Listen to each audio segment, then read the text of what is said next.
What if I told you that one of America's most prominent conservative commentators built her entire brand on a foundation of contradictions, stolen ideas, and documented legal defeats?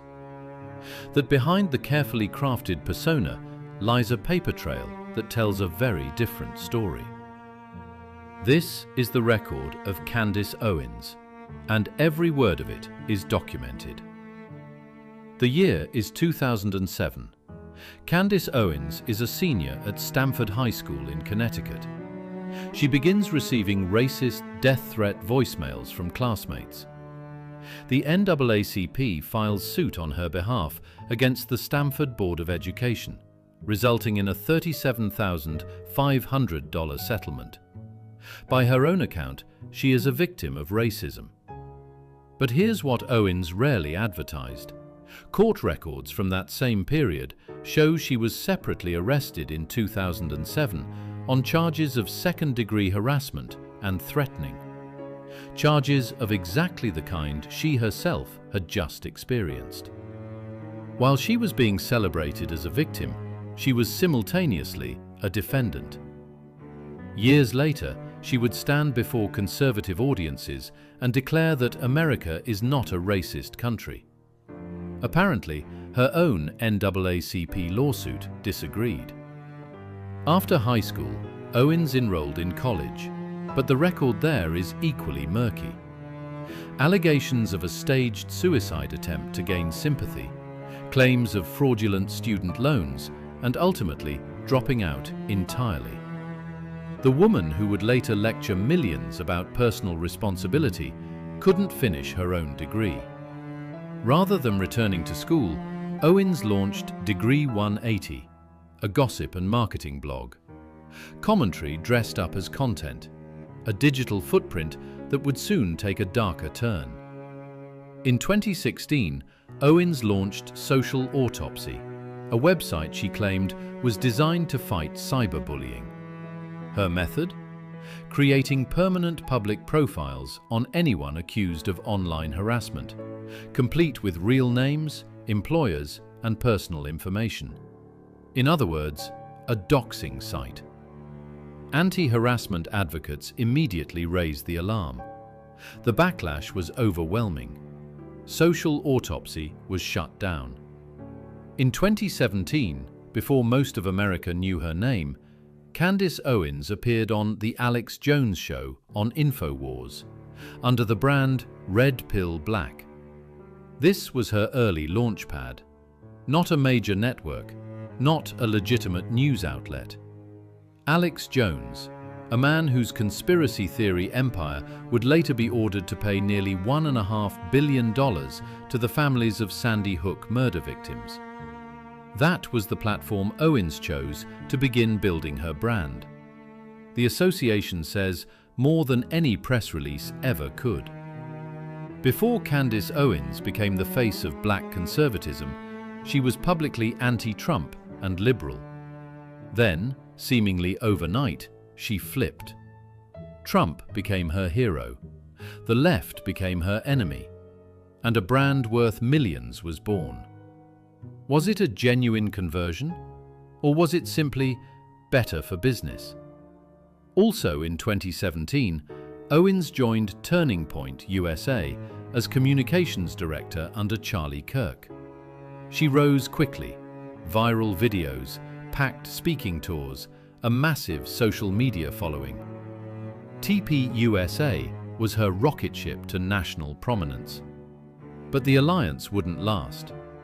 In 2018, Owens launched Blexit, a campaign to convince Black Americans to leave the Democratic Party. There was just one problem: the name was already taken. Malia Connolly had founded the original Blexit in 2016, a genuine grassroots movement for Black economic independence. Connolly's organization issued a cease and desist against Owens for stealing the name. Then came Kanye West. Owens publicly claimed Kanye had designed the Blexit merchandise. Kanye publicly denied it, stating he was used and misrepresented. He distanced himself entirely. And then there's the money. Blexit was pitched to donors as a movement-building machine. What followed was a catastrophic mismanagement of funds, with significant financial losses that left supporters demanding answers about where their donations went. Blexit, a stolen name, abandoned by its celebrity, and a financial disaster. By 2019, Owens was forced out of Turning Point USA. Among the final controversies, a public defense of Adolf Hitler, in which he argued that his policies were only problematic because he tried to apply them globally rather than keeping them within Germany. Even TPUSA couldn't survive that one. And then came March 15, 2019. A gunman walked into 2 mosques in Christchurch, New Zealand, and opened fire, killing 49 people and injuring dozens more.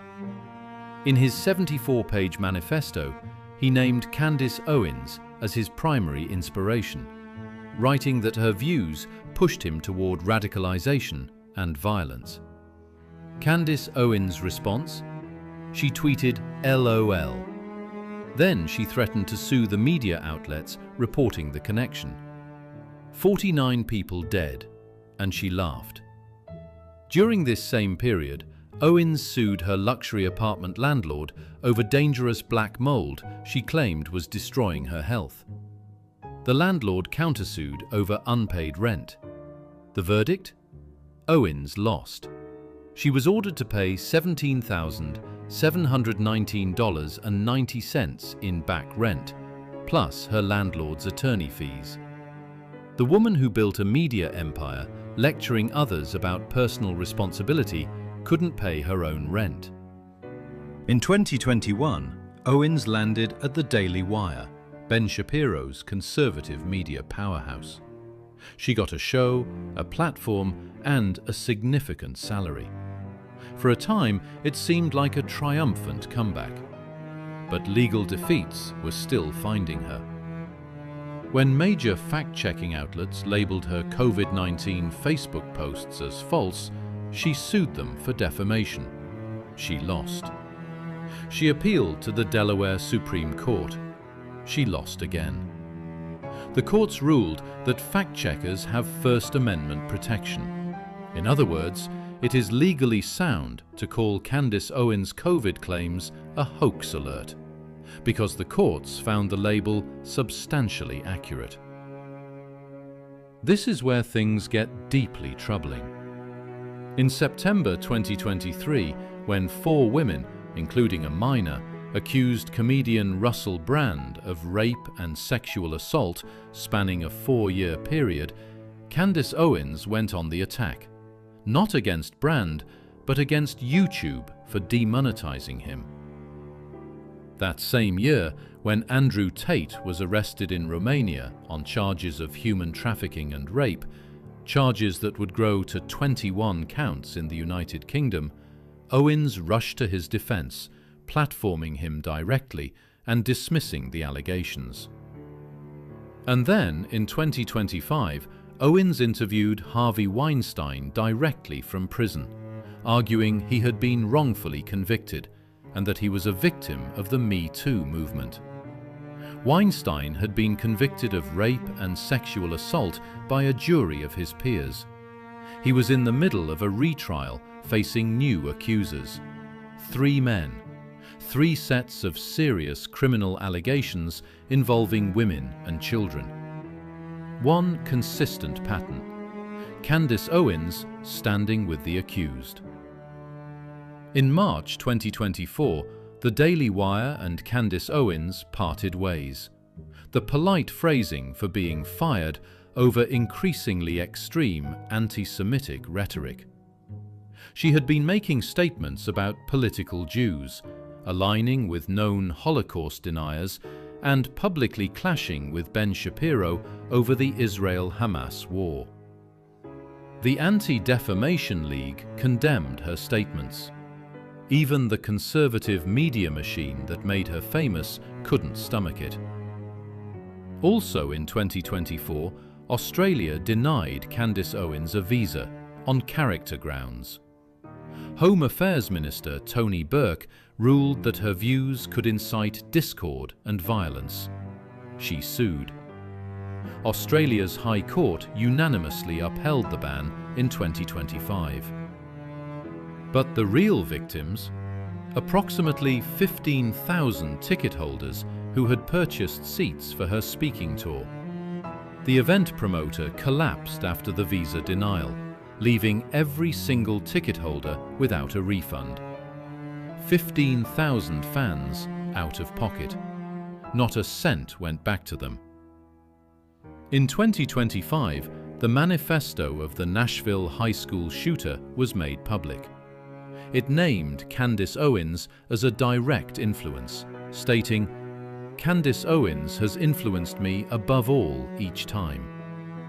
She was named alongside white nationalist Nick Fuentes. And separately, Cole Thomas Allen, a Houston, Texas man, opened fire near the White House Correspondents' Dinner gathering.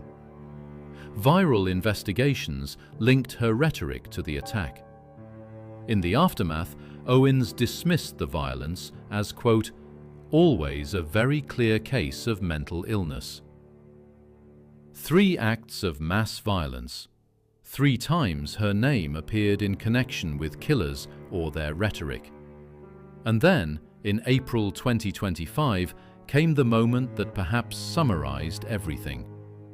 FactsMe, the fact-checking platform created by Stephen Lancaster, produced a doctored Time magazine cover labeling Cancer Owens Vile Person of the Year. President Donald Trump, the man Owens had championed for years, whose career she had defended at every turn, shared it on his personal social media. He called her extremely low IQ. He declared that her stock had collapsed. The fake cover went viral. It made national headlines. And Cancer Owens dedicated an entire podcast episode, episode 330, to responding to it. The woman who once stood at Trump's side, who built her brand defending him, now the subject of his mockery, featured in a FactsMe production that the President of the United States amplified to the world. And if that weren't enough, Owens is currently facing a defamation lawsuit from French President Emmanuel Macron and his wife Brigitte, after Owens falsely and repeatedly claimed Brigitte Macron was born male, with no factual basis whatsoever. And then there is Brian Harpole. Harpole is the founder of Integrity Security Solutions, the man who was personally responsible for Charlie Kirk's security at the time of his assassination in September 2025. Owens decided to accuse him, on her podcast and across social media, of conspiring to have Kirk killed. She spread fabricated claims about a secret meeting between Harpole and military officials at Fort Huachuca, Arizona. No evidence, no sources, just Cancer Owens with a microphone and a theory. Harpole filed a defamation and conspiracy lawsuit. And here is where it gets truly damning. The moment he filed that lawsuit, discovery opened. Discovery means depositions under oath. It means subpoenas for private records, communications, and internal documents. Every claim she made on air, every accusation, every fabricated narrative, is now subject to sworn testimony. The discovery phase of this case may reveal exactly how Cancer Owens constructs her conspiracies. Under oath, on the record, with consequences. In September 2025, Charlie Kirk was assassinated. What followed reveals something deeply unsettling. Analysts examined her entire podcast catalogue, 225 episodes across 2 years. Before the assassination, across 124 episodes, Charlie Kirk averaged just 0.4 mentions per episode. Erica Kirk? 0. Not once mentioned across 16 months of daily content. After the assassination, obsession. Charlie Kirk now averages 45.1 mentions per episode, a 113 times increase. Erica Kirk went from 0 to 22.3 mentions per episode, 4,559 total Charlie Kirk mentions, 2,250 Erica Kirk mentions, a person she had never once referenced before. 101 consecutive episodes, every single one featuring the Kirks. That is not grief, that is an obsession. But before Candace Owens became a conservative firebrand, there was a brief glimpse of a very different path. In 2008, the 19-year-old appeared in a hip-hop music video, Professional, by Young Steph featuring Mano on Atlantic Records. Just 2 seconds on screen, a forgotten cameo. The girl in that clip had absolutely no idea what was coming. The numbers don't lie, even when Candace Owens does. Across 5 of the nation's most recognized independent fact-checking organizations, PolitiFact, FactCheck.org, Snopes, Media Matters for America, and the Associated Press Fact Check, Candace Owens has accumulated a staggering 719 verified lies. 719 documented false claims, misleading statements, debunked fabrications, and counting. Today, Candace Owens continues to build her brand on controversy and disinformation. Fired from the Daily Wire, banned from Australia, sued by the Macrons for defamation, and discredited by fact-checkers across the political spectrum, she remains one of the most prolific spreaders of political misinformation of the social media era. She built a career on telling people what they wanted to hear. The facts, as they say, don't care about your feelings. For Candace Owens, that's always been the point.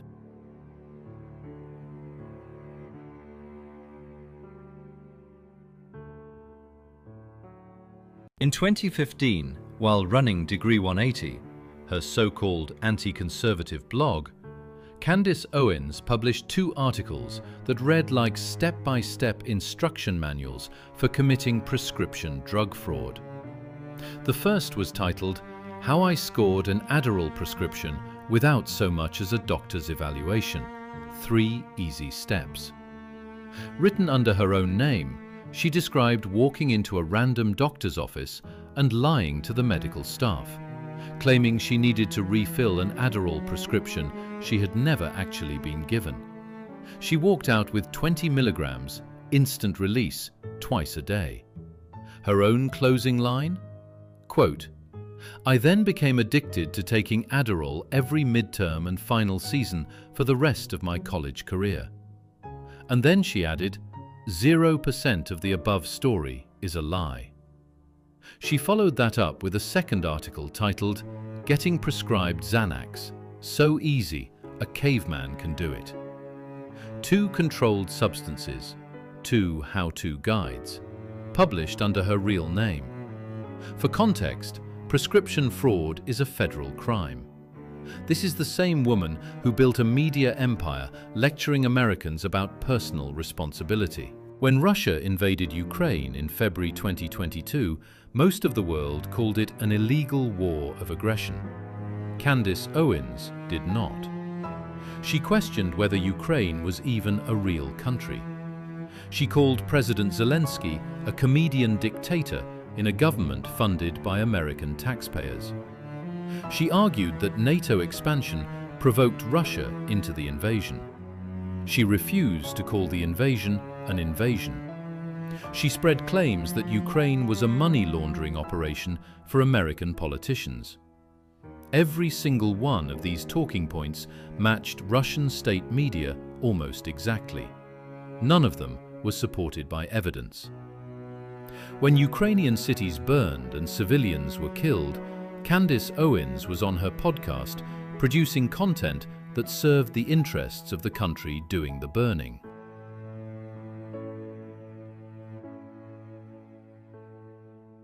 In November 2023, Candace Owens spoke at the Oxford Union in England, one of the most prestigious debate chambers in the world. In her remarks, she argued that Adolf Hitler was not a globalist. Her reasoning? Hitler's ambitions were only continental. He only wanted to dominate Europe.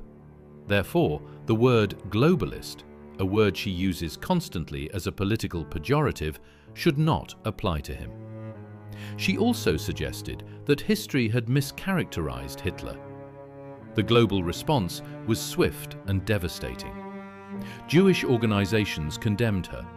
Conservative commentators distanced themselves. British politicians called for accountability.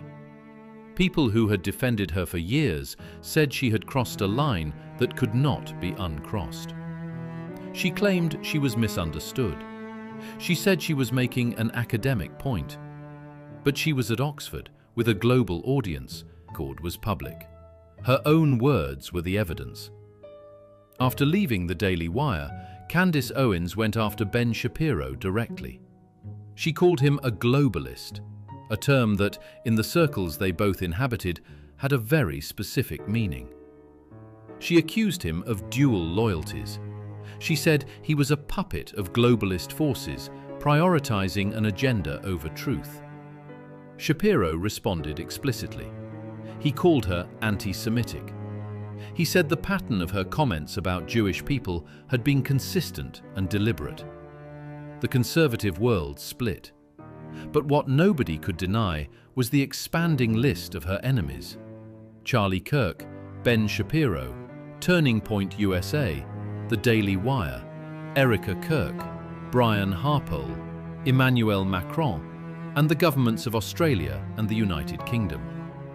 The list grows longer every quarter. Each new one with the same certainty as the last. The business model has never been accuracy, not once. Now let us talk about the money. Candace Owens published her book Blackout in 2020. It reached the New York Times bestseller list through methods later scrutinized by reporters who found evidence of bulk purchase campaigns designed to manufacture that ranking. She runs a paid subscription podcast. She sells merchandise. She commands speaking fees between $50,000 and $100,000 per appearance. She has taken money from political organizations.